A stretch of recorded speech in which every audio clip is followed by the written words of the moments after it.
You remember a week or two back, I spoke to Caleb Bond from The Advertiser in South Australia about state governments hanging on to emergency powers. He'd written a very strong column in The Advertiser about how in South Australia the emergency powers are still in place, even though the coronavirus pandemic is not an emergency now in South Australia by any stretch. And in South Australia, those laws effectively put the police commissioner in charge.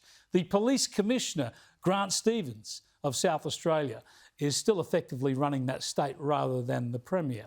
Well, a similar issue now, of course, exists in all the states, but it's arisen again in Western Australia because at the start of every parliamentary sitting period, the Governor gives a speech. Now, the speech by the Governor is written by the government.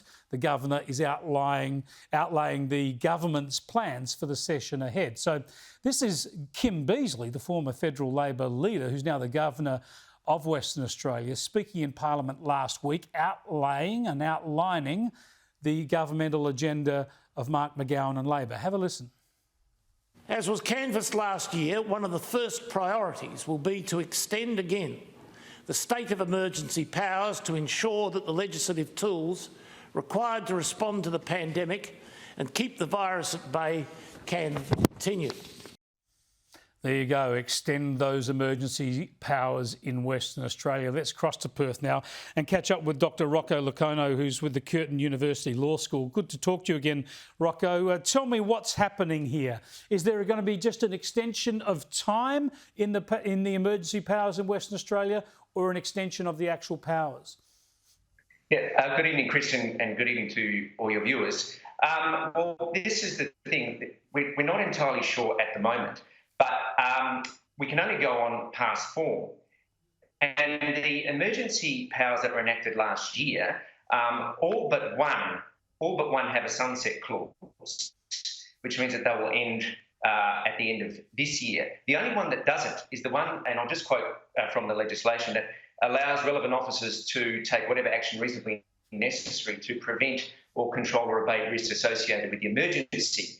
Now, that's the only one with the sunset clause. So, and if Mr McGowan, those words that you quoted from Kim Beazley, he actually repeated in a television interview on the ABC here last week after the opening of Parliament, we can only presume that that's one area where he wants to extend the powers.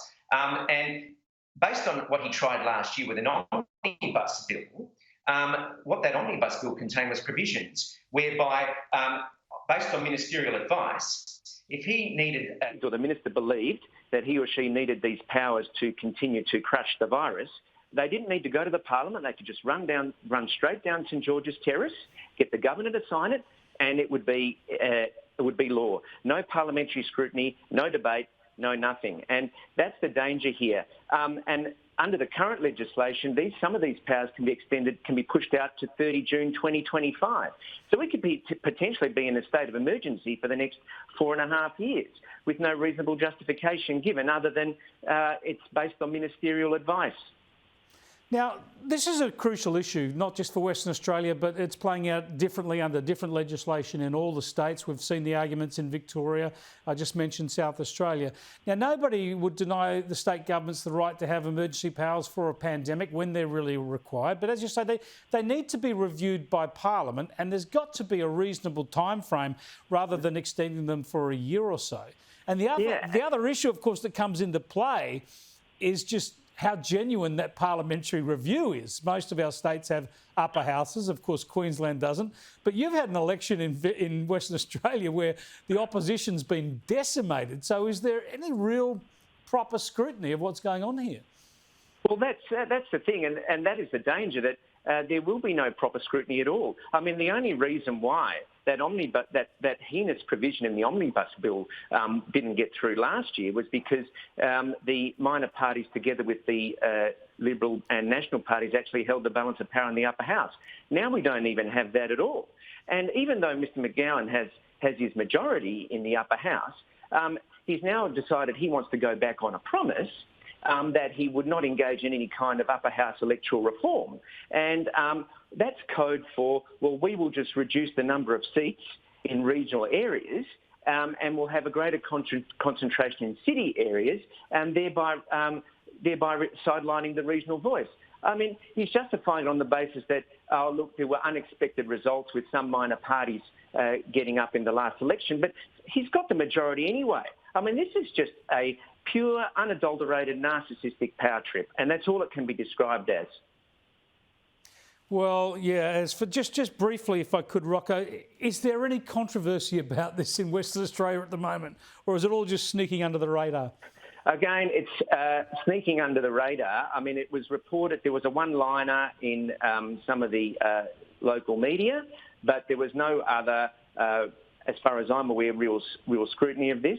I mean, there has been some pushback from, obviously, the National Party, who are now the official opposition here, on electoral reform. But other than that, there's been no real controversy. And the thing is, people need to realise that it might seem that this is something that's sincere in order to protect you. But at the end of the day, as C.S. Lewis once said, even if tyranny is sincerely exercised for the benefit of the victims, it's the most oppressive tyranny of all. Thanks so much for joining us, and keep up the good fight, Rocco, because you just got to watch these things. You've got to keep your eye on governments. That's Dr. Rocco Loiacono, who's with the Curtin University Law School in Perth.